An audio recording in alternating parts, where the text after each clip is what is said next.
Hi, welcome to our channel where we share the most intriguing stories. When Ron Etchison bought a forgotten slice of land with a private lake, he didn't expect war. But when a power-hungry HOA queen challenged his rights, he fired back with law, grit, and a drone. What began as a peaceful retreat soon turned into the wildest chess game on water. I never thought buying an old piece of land with a lake would turn into a full-blown neighborhood chess game, but here I am. My name's Ronald Ron Etchison, 44, retired from the Coast Guard and now running a private hydrographic company. 3 years ago, I snagged this chunk of land, about 190 acres, at a bank auction. The previous developer went belly up and the lake came with the deal. That's right, a private natural lake called Cargill Lake, tucked just beyond the edge of an upscale neighborhood called Lakeside Preserve. What most folks around here don't realize is that the lake and its entire water body are mine, legally, from the bottom sediment all the way to the shoreline. When I bought the property, I made damn sure of that. I spent nights digging through county records, maps, and water rights documentation until my eyes nearly bled. The HOA thinks that lake is theirs, part of their community perks. They've built their little docks, private beaches, and parking spots over what's technically my water. For the first couple of years, I stayed under the radar. Put out a few buoys marking the boundaries, installed discrete cameras, and monitored everything from a distance. I wasn't looking for trouble. I just wanted to make sure no one was sneaking onto my water without permission.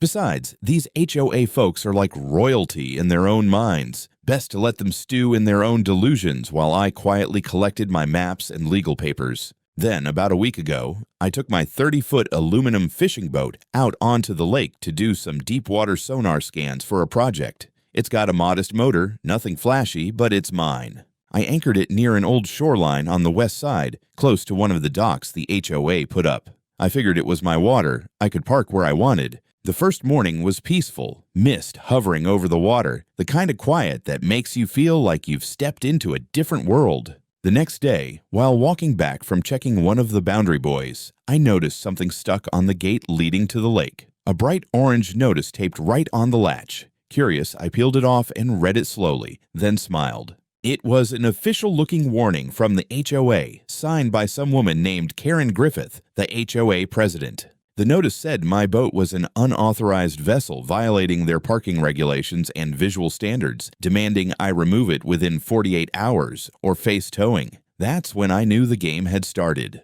I took my time crafting a reply, carefully scanning their claims. The HOA thinks they own the water, but I had the legal documents proving otherwise. I sent a clear and calm message back. You've asked me to remove my boat from waters you do not own.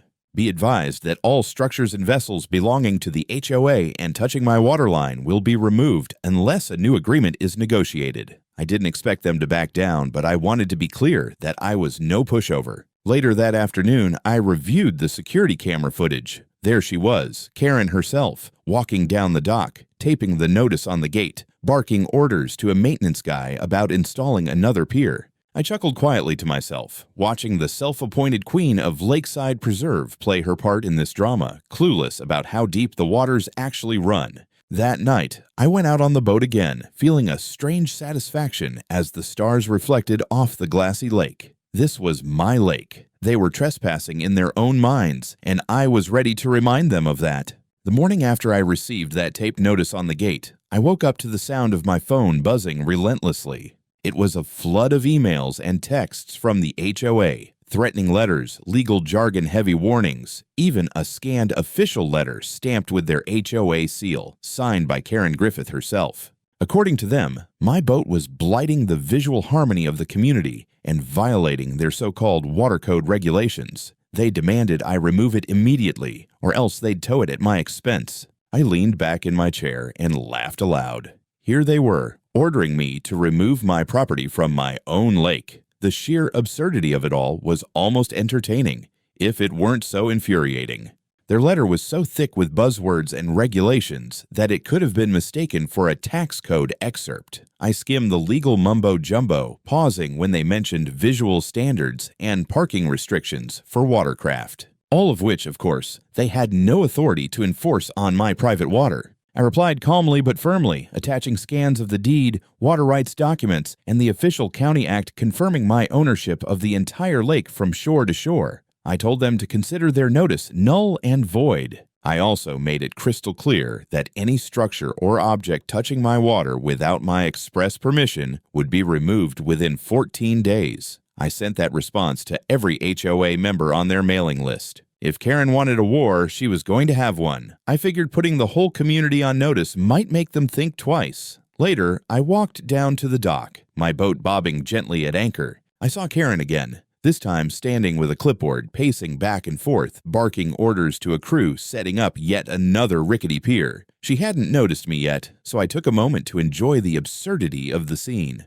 There she was, trying to tighten her grip on a lake she didn't own, directing workmen to build things on someone else's property. "Need a hand?" I called out, stepping closer. Karen turned, surprise flickering across her face before it was replaced by that trademark smirk. "Ron, darling, you simply must understand how these things work. This is Lakeside Preserve. The lake is community property, shared by all of us." I folded my arms, watching her struggle to maintain that air of authority.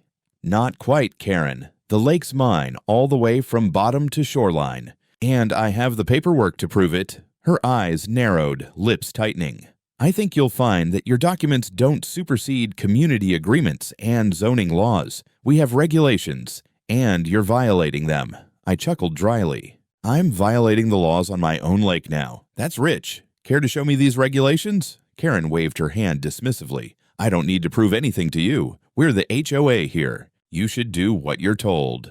"I'm glad you feel so empowered," I said. "But if you want to make a claim on my water, you'll have to take me to court." She pursed her lips, clearly not expecting me to call her bluff. I left her there with her crew, her confidence wobbling just a bit. That night, as I reviewed the video footage from the cameras I'd installed months ago, I could see Karen's frustration mounting. She was pacing, making calls, rallying her board members like a general preparing for battle. The whole neighborhood was buzzing about the boat dispute, whispers of a war between the mysterious new owner and the powerful HOA. I knew this was only the beginning, but I was ready. I had the law on my side and a boat that wasn't going anywhere. The next morning brought a new twist and nobody saw coming. Well, nobody except me. I was sipping my coffee on the porch when I spotted a sheriff's cruiser slowly rolling down the road leading to the lake. Moments later, the deputy stepped out, a calm but businesslike expression on his face.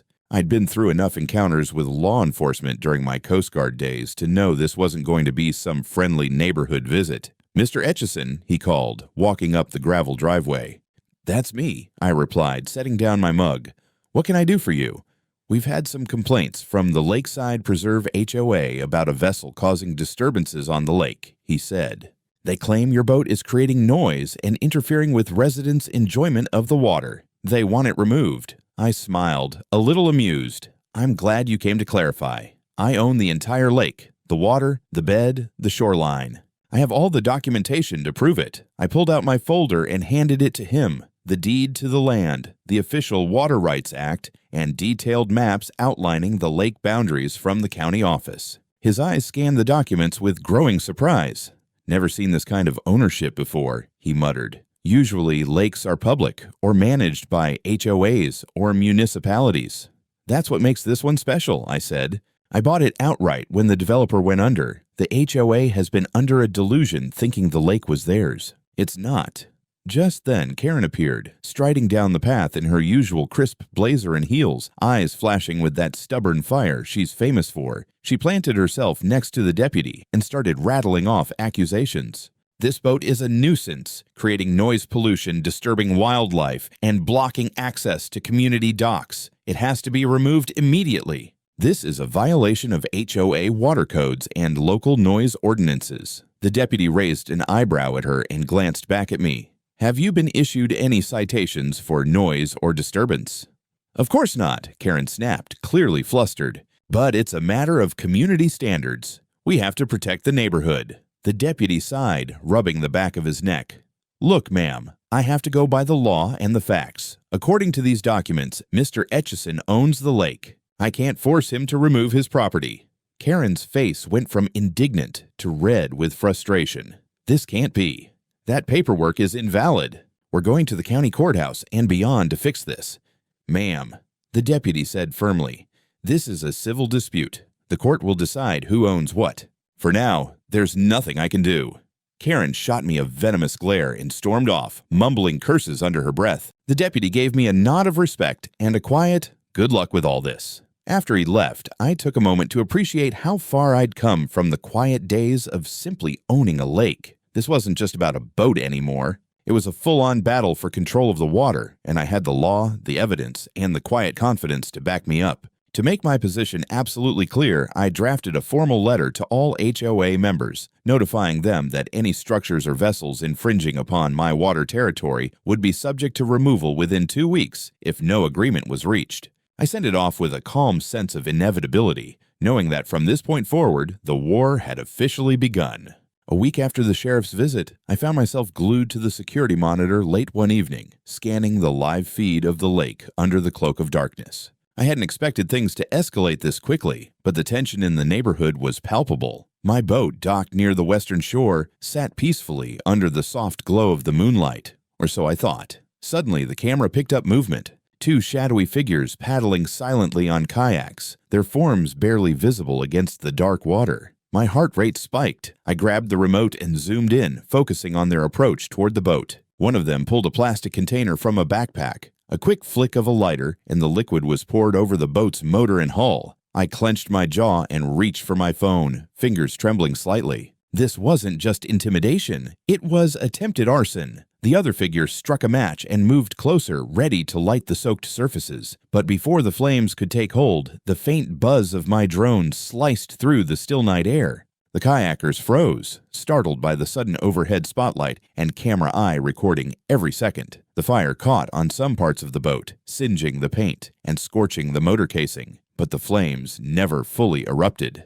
The drone kept its distance, filming until the intruders fled in a panic, disappearing into the darkness. I dialed 911 with a firm hand.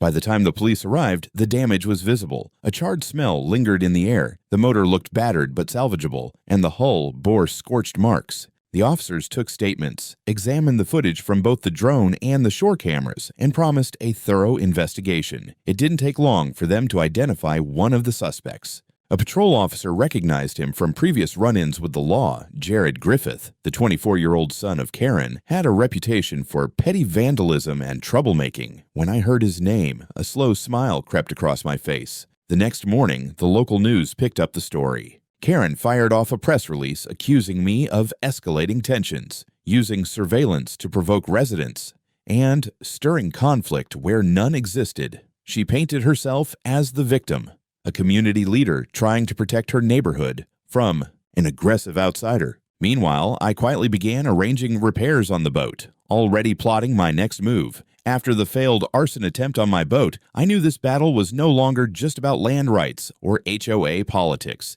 It had turned personal, dangerous even. My patience had worn thin, and it was time to strike back with everything I had. I called my lawyer, Susan Harper, a sharp and unyielding former prosecutor with a track record of taking down shady property disputes and environmental crimes. I briefed her on the situation in detail: the ownership documents, the HOA's overreach, the attempted arson, and the intimidation tactics that were escalating daily. Susan didn't waste a second. "Ron," she said, her voice calm but resolute, "we're filing a lawsuit against the HOA, Karen Griffith personally, and anyone involved in these illegal acts.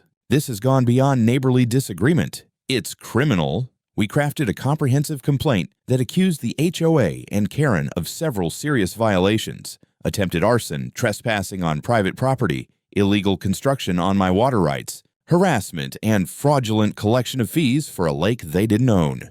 The filing wasn't just a statement, it was a declaration of war. Over the next few days, Susan and I gathered evidence like soldiers preparing for battle. We pulled every hydrological survey we could find, digging deep into the county's archives. We secured detailed drone footage that mapped the exact boundaries of my lake and showed the numerous HOA docks and beaches extending unlawfully over my property. Satellite images dating back years revealed the steady encroachment and illegal construction the HOA had carried out. Susan also subpoenaed financial records, uncovering that over the past 3 years, the HOA had collected more than $1 million in lake maintenance fees from residents, money paid for access and upkeep of a lake they didn't legally control. The deeper we dug, the clearer the picture became. The HOA was running a racket, profiting off a lake that legally belonged to me. Karen, it seemed, was at the heart of it, using her position to enrich herself and maintain a grip on the community's water access. When the lawsuit was finally filed in the county courthouse, it sent shockwaves through Lakeside Preserve. News outlets picked up the story, painting it as a classic David versus Goliath battle between a lone lake owner and a powerful HOA empire. Karen's response was predictably venomous.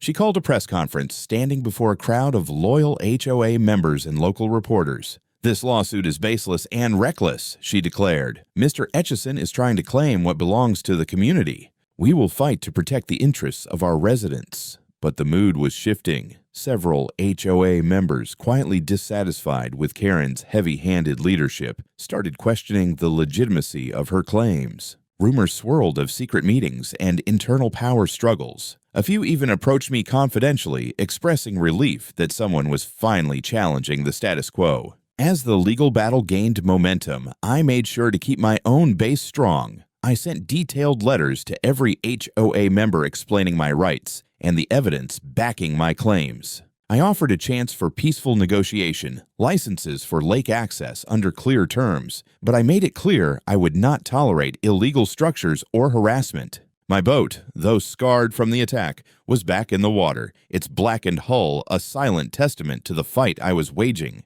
Every time I took it out, I felt a surge of purpose. This lake was mine, not just on paper, but in heart and soul, and I was ready to defend it to the last drop of water. Word of the lawsuit spread through Lakeside Preserve like wildfire. I could practically feel the tension rising as the HOA board scrambled to contain the damage. Karen, once the unchallenged queen of this community, was suddenly facing a revolt not only from me, but from her own people. Within days, her usual smug confidence began to crack. I heard through the grapevine that the HOA's attorneys were quietly backing away, citing conflicts of interest and the sheer complexity of the case. Several board members, sensing the tide turning, started asking uncomfortable questions behind closed doors, questions Karen was far too proud or arrogant to answer. One afternoon, I received an anonymous letter slipped under my door. It was from one of the HOA's own, someone tired of the lies and manipulations. The letter contained internal emails exposing Karen's secret approvals of leases and lake access rights to various residents,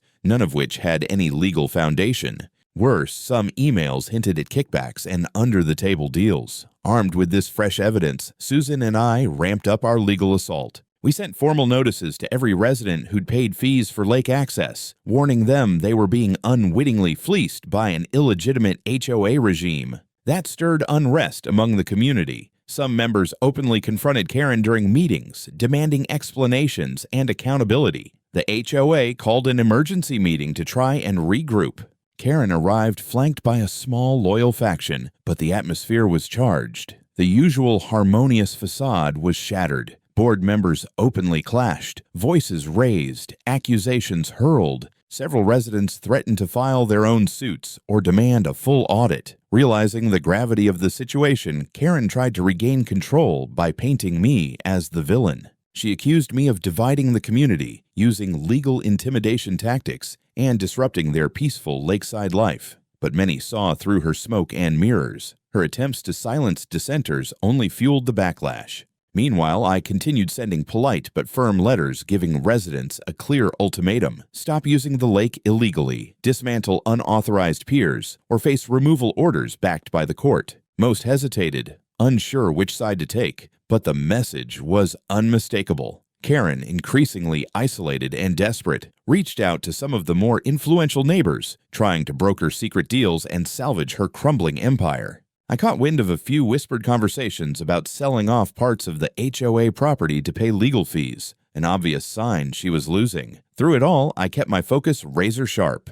I wasn't interested in community drama for its own sake. I wanted to restore the lake to its rightful status and put an end to the exploitation. And with Karen's house of cards beginning to topple, I knew the endgame was near. By the time we hit the 7th week since the initial notice, it was clear Karen was running out of moves. The pressure from the mounting lawsuits, the community's loss of faith, and the mountain of evidence against her had pushed her into a corner. But she wasn't going down quietly. Late one Friday afternoon, I got an urgent call from a local construction foreman I'd been keeping in the loop. Karen had hired a small crew and barges to begin building a large floating platform smack dab in the middle of the lake, a so-called community swimming dock. It was a blatant attempt to claim public ownership of the water, an act of defiance that risked escalating everything into physical confrontation. I grabbed my gear and headed straight to the lake. The sun was setting, casting a fiery glow over the water as the barge pushed its way toward the center. Workers were unloading lumber and steel beams, oblivious to the brewing legal storm. I pulled up alongside the barge in my boat, documents in hand. "Hold it right there," I called out firmly. "You're constructing on private property without permission. This is illegal." One of the workers looked at me, confused and annoyed. "We've got a contract from the HOA. This is community property." I shook my head, my voice cold. "The HOA doesn't own this lake. I do. And I have every right to stop you." I flashed my ownership documents and water rights acts. The workers murmured among themselves but refused to halt work. The foreman stepped forward, asking for more official orders. I didn't wait. I called the local police and environmental authorities, reporting illegal construction and trespassing. Within an hour, patrol boats and officials arrived, demanding the crew cease operations immediately. Karen was nowhere to be seen, but word spread fast. She released a statement accusing me of harassment, bullying, and trying to deny the community their rightful access. Her desperate PR campaign was in full swing, but it was falling on deaf ears. Later that night, I drafted an amendment to our ongoing lawsuit, adding charges for illegal construction, environmental violations, and contempt of court. Susan, my lawyer, was pleased with the solid grounds for additional penalties. This brazen move by Karen was her last stand, and it only sealed her fate further. The community, now fully aware of her reckless tactics, began rallying behind the lawsuit, eager for a resolution and a return to normalcy. I felt the weight of the coming trial pressing down, but also a quiet confidence. The law was on my side, the facts were undeniable, and justice was within reach. The courthouse was a different kind of battlefield, far less picturesque than the peaceful lakefront, but every bit as intense. On the first morning of the trial, I arrived early, dressed in my best but still comfortable attire, dark jeans and a crisp shirt. I wanted to look respectful, but not like some corporate suit trying to steamroll a small community. Inside, the air was thick with anticipation. Karen sat across the courtroom, surrounded by a handful of supporters and her remaining legal team, who looked far less confident than before. The judge, an older man with a reputation for fairness and a low tolerance for nonsense, called the proceedings to order. Our case was clear. I owned the entire lake legally. Karen and the HOA had no right to collect fees, build structures, or enforce regulations on my property. Worse, they'd attempted arson, trespassed repeatedly, and built illegal piers and docks. The evidence was overwhelming.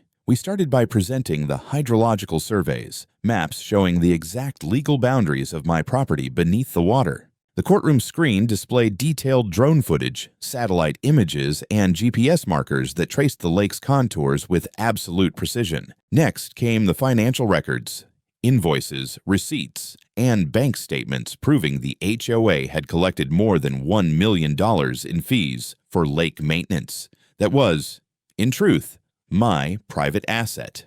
My lawyer, Susan, called expert witnesses, a local hydrologist who testified to the lake's ownership, an environmental engineer confirming the illegal construction damaged the shoreline ecosystem, and a financial auditor who broke down the HOA's unauthorized collection of funds. Then came the bombshell, security footage from the night of the arson attempt. Grainy but undeniable. The video showed Jared Griffith, Karen's son, sneaking to my boat, dousing it in accelerant, and nearly setting it ablaze. His attempt was thwarted only by my drone camera's intervention.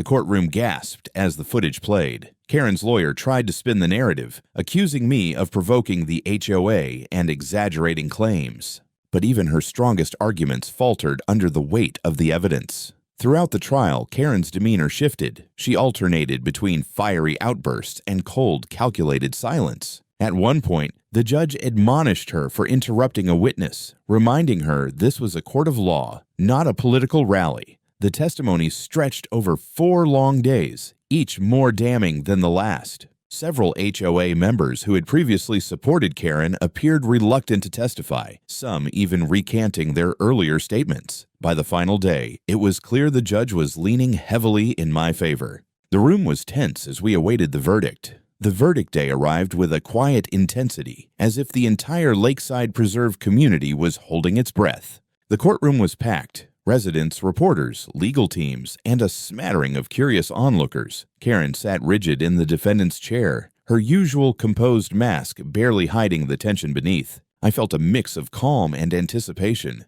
After months of battling, the moment of truth was here. The judge entered, his robes sweeping quietly behind him, and took his seat. The room fell into a hush. After reviewing the evidence, testimony, and arguments, he began, his voice steady and authoritative. This court finds the Lakeside Preserve Homeowners Association and its president, Karen Griffith, guilty of exceeding their legal authority, fraudulent collection of fees, trespassing on private property, and attempted criminal damage to property. Murmurs rippled through the audience. Karen's face paled, her jaw tightening. Furthermore, the judge continued, Ms. Griffith is hereby sentenced to 5 years in state prison for her direct involvement in the attempted arson and her orchestrating illegal activities against the plaintiff, Mr. Ronald Etchison.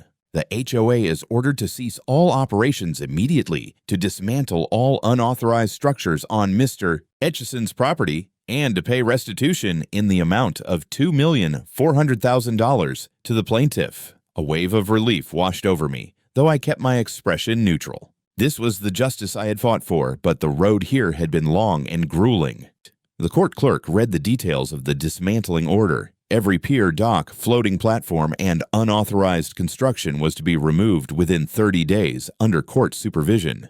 The judge emphasized the importance of protecting private property rights and warned that any future violations would result in severe penalties. Karen was visibly shaking now, whispering to her lawyers as the reality set in. The community's power structure was crumbling, and the facade of control she had maintained for years was shattered. After the proceedings, I was approached by several residents who congratulated me quietly. Some admitted they had felt trapped under Karen's reign but feared reprisal. Now they hoped for a fresh start, one built on transparency and respect for the law. As I stepped outside, I noticed local news crews eager to capture my comments. I kept it brief but firm.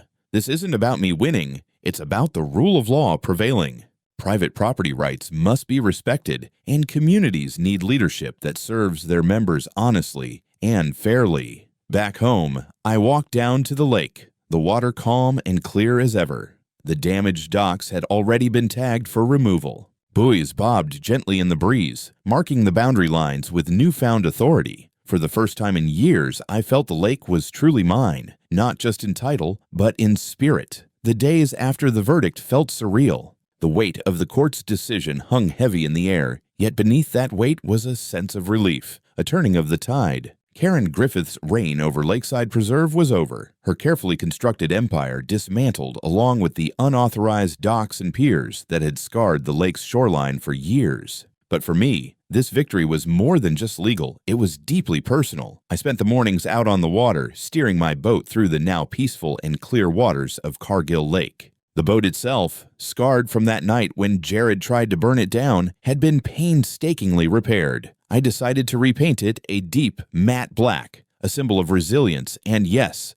a little dark humor. I named it Karen's Tears. Every time I glanced at the boat's sleek, shadowy hull, I felt a quiet satisfaction knowing it had survived the storm. With the HOA disbanded, the lake officially became a private water body under my sole ownership.